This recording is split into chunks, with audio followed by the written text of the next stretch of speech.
La Doute, c'est un village. C'est vrai, quand vous êtes dans la Doute, vous allez vers la place de la laiterie, vous avez là le petit village d'antan avec l'église, ses commerçants, on tourne autour. Il y a d'autres quartiers magnifiques, à la place du Théâtre, dans les greniers, tout ça. Et les gens se connaissent. Et la vie dans le quartier de la Doute, c'est quelque chose, quand on vient dans la Doute, où on passe et puis il peut y avoir un premier rejet parce que le quartier peut paraître ancien, peut paraître vieux, c'est pas toujours attirant pour tout le monde, ou alors on accroche. Et quand on accroche, c'est un quartier qu'on ne peut plus quitter. Je vous rappelle que l'association de renaissance de la Doute a deux objets.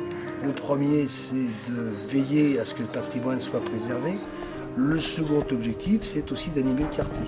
Alors pour le cinquantenaire, on a effectivement renforcer un petit peu nos actions. Enfin renforcer, on les a quelque peu multipliées. On s'est rapproché de Fabienne Marteau qui gérait le salon de peinture de la Doute. Et ce salon rentre tout à fait dans le patrimoine de notre quartier. Le salon de la Doute, c'est la diversité des arts parce qu'il y a la peinture, l'aquarelle, le pastel, la sculpture, même la céramique, la mosaïque. Il y a une grande diversité parce qu'on choisit aussi bien des œuvres classiques que des œuvres très interprétées ou des œuvres complètement abstraites. Parce que comme ça, chacun s'y retrouve dans ces expressions d'art. Il y a en tout une petite cinquantaine d'artistes qui exposaient cette année. Et Catherine Brost avait été primée il y a 2 ans.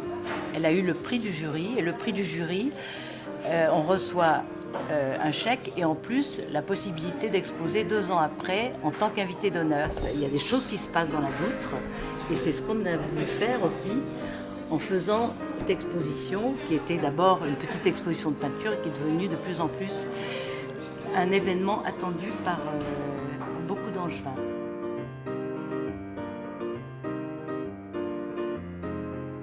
Alors en ce qui concerne le lycée Renoir, nous avons un partenariat avec eux parce que ça rentre dans tout notre paragraphe qui s'appelle le cinéma. Donc, le lycée Renoir, c'est une section qui accueille 115 élèves dans la Doutre. Donc au lycée Renoir, on fait des photos, on fait de l'écriture de scénario, on fait des tournages, on fait du montage.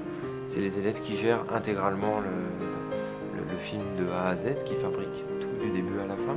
Donc on a 4 groupes d'élèves qui ont décidé de travailler sur le projet Renaissance de la Doutre. On a deux groupes qui font un film. Donc on a un groupe qui a décidé de faire un film documentaire sur la foire qui a lieu place de la Rochefoucauld. On a un groupe qui a décidé de raconter une fiction. Et on a 2 groupes de photographes qui font de la photo pour certaines, pour 2 d'entre elles qui font de la photo argentique et pour 2 d'entre elles de la photo numérique. Donc la photo argentique, elles partent avec leur vieil appareil argentique, avec les vieilles pellicules photo qu'on met dedans. Elles se mettent comme dans le temps, dans les vieilles chambres, éclairées uniquement avec des lumières rouges pour révéler, faire apparaître leurs photos. Nous aurons un point d'orgue dans notre année. C'est la date anniversaire de la création de la Renaissance. Et là, nous avons une grande opération qui va s'étaler sur un long week-end qui s'appelle la Doutre a du goût. Ça se passera dans les greniers Saint-Jean.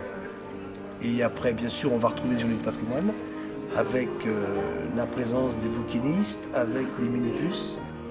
Au moment du patrimoine, grâce à nos adhérents, on réussit à faire ouvrir des demeures qui sont fermées tout le temps. Mais nos adhérents acceptent de les ouvrir aussi, les font visiter. C'est une grosse manifestation. C'est vraiment une vie d'un petit village, mais un petit village qui s'inscrit quand même dans une grande ville.